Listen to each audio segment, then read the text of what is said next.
아멘. 오늘도 주님의 은혜와 평강이 가득하시기를 주의 이름으로 소망합니다.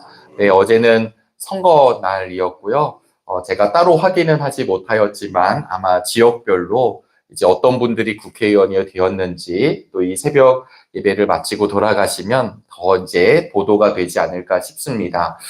누가 되었는지는 잘 알지 못하지만 어제 국민들의 선출을 받은 새로운 국회의원들이 정말 이 나라를 위해서 또 이 땅의 백성들을 위해서 또 자신이 포함해 있는 그 지역을 위해서 정말 자기의 이익이 아니라 이 나라를 위해 움직이고 또 일할 수 있도록 계속해서 우리 성도님들의 기도가 필요한 때인 줄로 여겨집니다. 어렵다고 합니다. 제2의 IMF 같이 경제적으로도 어렵고 보기에는 편안한 듯 보여지지만 또 치열한 삶이 이어지는 이 땅의 현실입니다. 하나님께서 세워주신 위정자들이 정말 자신들의 길을 잘 걸어갈 수 있도록 국가를 잘 운영할 수 있도록 계속해서 나라와 민족, 위정자들을 위해서 기도해 주시기를 간절히 바랍니다. 어제 잘 주무셨는지 모르겠습니다. 사실 밤이라고 하는 시간은 우리에게 안식과 회복의 시간을 주는 때입니다. 피로가 풀리고 또 편안한 잠을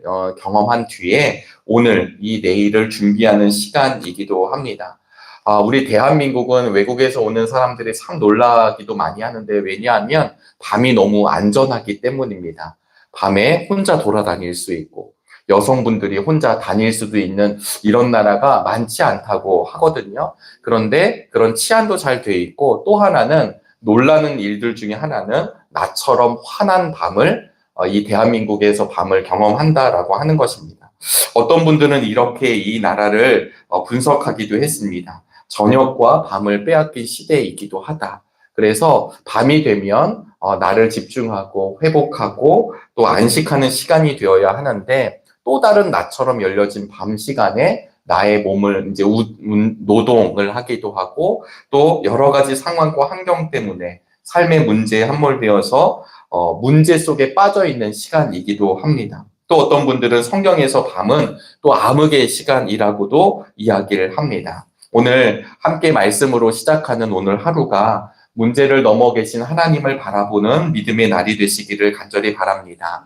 문제에 갇혀서 상황과 환경에 갇혀서 더욱 깊은 밤에 수렁으로 빠져드는 우리들이 아니라 하나님이 허락하신 그 밤의 참 의미를 기억할 수 있기를 간절히 바랍니다. 오늘 시편 4편은 다윗이 쓴 시편인데요. 하나님에 대한 신뢰를 전적으로 가지고 있었던 다윗입니다. 3편과 4편은 아주 이제 쌍둥이 시라고도 하는데요. 이 3편을 보면 이 3편이 다윗이 아들 압살롬에게 쫓길 때 지은 시입니다. 네, 말만 들어도 어둡고 아프고 가슴이 시립니다.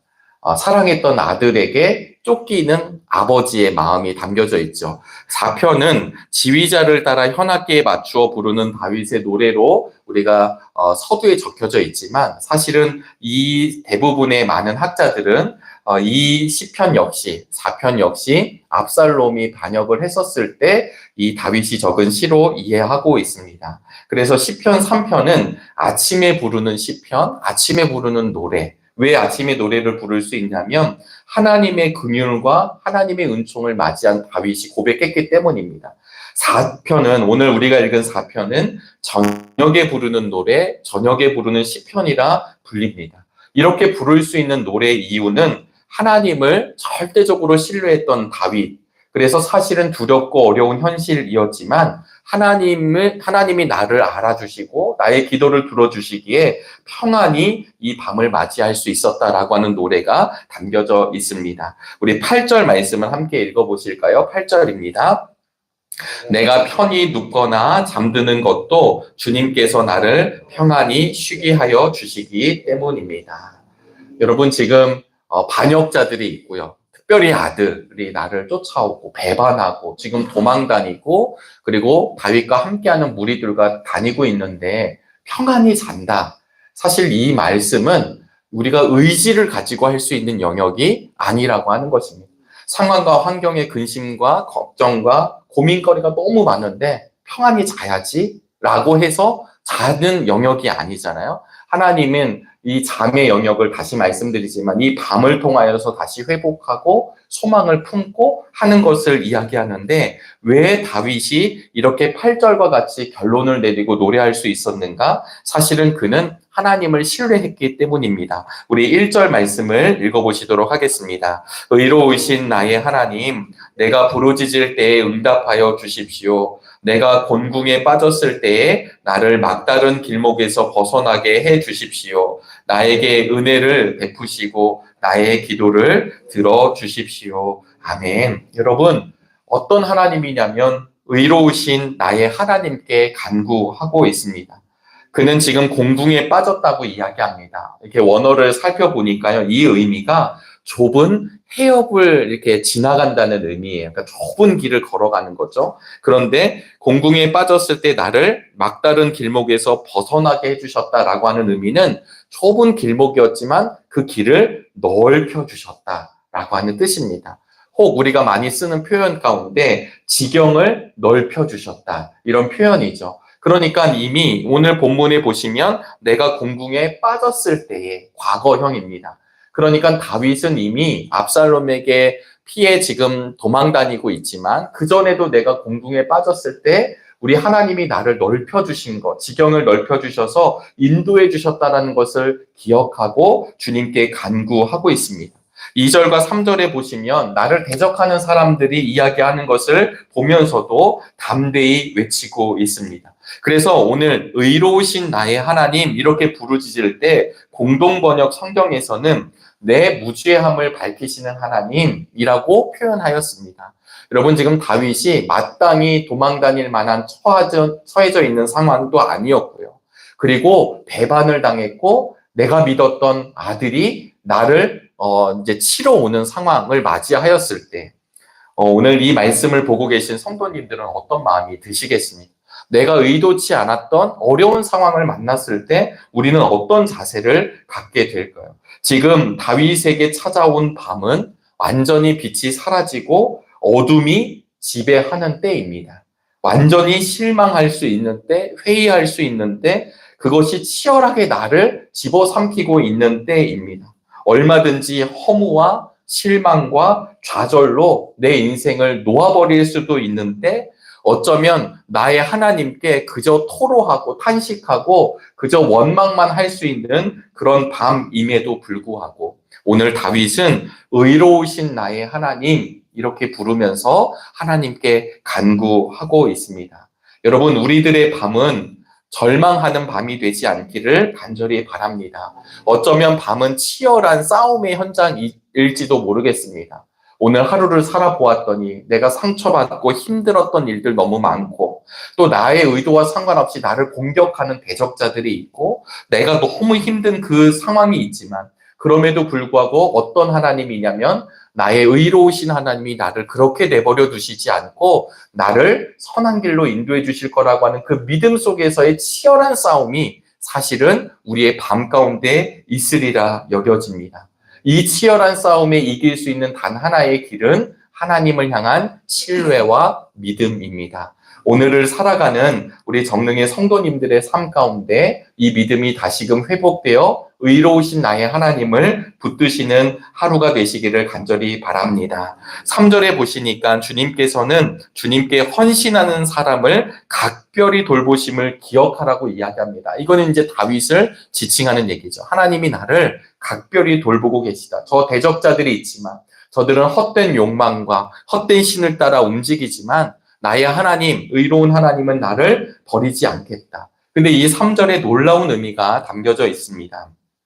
이 주님께 헌신하는 사람을 예전 성경에서는 경건한 자라고 번역을 했었거든요. 이 경건한 자라는 말이 하시드라는 말입니다. 그러니까 주님이 주님께 헌신하는 사람, 하시드. 여러 번 시편을 고백할 때마다 말씀드리지만 하나님의 긍휼, 하나님의 자비, 하나님의 사랑, 하나님의 변함없는 사랑 이런 뜻을 총칭하는 말이 헤세드라는 말입니다. 그러니까 이 하시드라는 말은 조금 다시 의역해보면 이런 말입니다. 하나님의 그 변함없는 사랑을 믿고 그런 하나님을 신뢰하며 변함없이 하나님을 사랑하는 사람들, 이게 하시드라는 말입니다. 오늘 성경의 번역은 주님께 헌신하는 사람이라고 이야기했습니다. 그러니까 지금 다윗은 그저 막연하게 하나님을 보는 것이 아니라 그런 하나님의 사랑을 절대적으로 신뢰하며 그런 하나님의 사랑을 경험하며 헌신하는 사람이 바로 나임을 고백하고 있습니다. 이런 사람들은 4절에 분내어도 죄를 짓지 않게 되고 다시 그 밤을 치열하게 살게 되고 5절에 올바른 제사를 드리고 주님을 의지하게 된다고 이야기하고 있습니다. 여러분, 올바른 제사는 하나님과 온전한 관계를 맺는 방법입니다. 나의 불의, 나의 죄, 나의 중심, 나의 의 모든 것을 내려놓고 이 올바른 제사를 통해 하나님과 온전한 관계를 맺는다는 것입니다. 그러니까 다윗은 지금 나의 의로운 하나님을 감성적으로, 감정적으로 아니면 그저 나에게만 특별한 하나님으로 인식하는 것이 아니라 이 올바른 제사와 예배를 통하여 내가 하나님과 진짜 깊은 관계를 맺어서 그런 하나님이 나에게 은혜를 허락해 주신다라고 하는 것을 선포하고 있습니다. 그럼에도 불구하고 다윗의 고민이 있었습니다. 그것이 무엇이냐면 다윗과 함께 피하고 있었던 사람들이 하나님을 신뢰하지 못하는 거예요. 하나님이 계시다면 어떻게 이럴 수 있습니까? 대적자들뿐만 아니라 나와 함께하고 있는 그 공동체의 사람들도 신뢰하는 말들이 있는 것이죠. 6절 말씀입니다. 제가 읽겠습니다. 주님, 우리에게 큰 복을 내려주십시오. 누가 우리에게 좋은 일을 보여줄 수 있을까 하며 불평하는 사람이 많이 있습니다. 그러나 주님, 주님의 환한 얼굴을 우리에게 비춰 주십시오. 아멘. 여러분, 그런 불평과 어려움이 있지만 주님의 환한 얼굴 빛을 이 민수기에 나오는 이 제사장의 축복을 가지고 이야기하고 있습니다. 주님의 환한 얼굴이 우리에게 비춰주시면 우리의 어둠은 물러가게 될 것입니다. 여러분, 이 시편의 정말 귀한 고백은 우리의 기도를 들어주시는 하나님을 분명히 다윗이 알고 있다라는 사실입니다. 그런 다윗이 기도하게 됐을 때 놀라운 일들이 펼쳐지게 되는데 그것이 무엇이냐면 주님께서 내 마음에 안겨주신 기쁨은 핵곡식과 새 포도주가 풍성할 때 누리는 기쁨보다 소유된 기쁨, 내가 누리는 그 현실적인 기쁨보다 더 큰 마음의 평안함이 우리에게 있다라는 사실이고요. 이 도망자의 신세임에도 불구하고 그가 편히 눕거나 잠드는 것, 평안히 쉬게 하는 복을 우리 하나님이 허락해 주셨다고 찬양하고 있습니다. 사랑하는 우리 정릉의 성도 여러분, 우리에게도 말 못할 고민과 어려움이 있습니다. 그것이 찾아오지요. 우리 밤이 회복의 밤이 아니라 절망의 밤이 될 때가 있습니다. 그러나 오늘 다윗이 기도하고 노래하였던 것처럼 그런 절망의 밤에 어떤 하나님을 우리가 바라보고 있는가? 우리의 하나님이 어떤 하나님인가를 다시금 깨달을 수 있게 되길 주의 이름으로 축복합니다. 누구도 허락할 수 없는 그 기쁨을 우리에게 허락해 주십니다. 평안히 누울 수 없는 상황과 환경이지만 우리 하나님은 우리를 평안히 눕게 하실 것입니다. 그런 하나님을 의지하고 오늘도 믿음으로 전진하는 믿음의 하루가 되시길 주의 이름으로 축원합니다. 기도하겠습니다. 하나님, 오늘도 귀한 날 허락하여 주시니 감사를 올려드립니다. 부족하고 연약하지만 그럼에도 불구하고 의로우신 나의 하나님을 찬양하며 고백하는 우리 모두가 되게 인도하여 주시옵소서. 누군가가 나를 치러 오고 누군가가 나를 하나님 엎드려지게 하고 누군가가 나를 끌어내리려고 하는 이때에도 의로우신 하나님으로 인하여 이 모든 상황과 환경을 이겨내게 하여 주시고 무엇보다도 하나님이 우리의 마음 가운데 하나님의 기쁨을 허락해 주실 줄로 믿습니다. 사랑하는 우리 정릉의 모든 성도들이 이런 하나님을 의지하며 기도할 때에 하나님의 복을 경험하는 믿음의 시간 되게 인도하여 주시옵소서. 70주년을 맞이한 정릉교회가 한 걸음 한 걸음 믿음의 길을 걸을 때마다 풍성한 은혜를 누리게 하여 주시옵소서. 정릉교회에 속한 믿음의 성도들이 믿음의 길을 걸어갈 때마다 하나님과 동행하는 축복을 누리게 하여 주시옵소서. 하나님, 그럼에도 불구하고 어려운 이웃들과 또 우리 환우들이 계십니다. 여호와 라파 치료하시는 하나님 의지하게 승리하게 도와주시고 회복을 경험하는 믿음의 성도들 되도록 인도하여 주시옵소서. 우리의 자녀들, 다음 세대들 꼭 붙들어 주시어서 오직 예수 그리스도로 인하여 기쁨과 감사가 충만한 우리의 자녀들 되도록 함께하여 주시옵소서. 오늘도 온전히 주님께 의탁하오며 살아계신 예수님의 이름으로 기도하옵나이다. 아멘.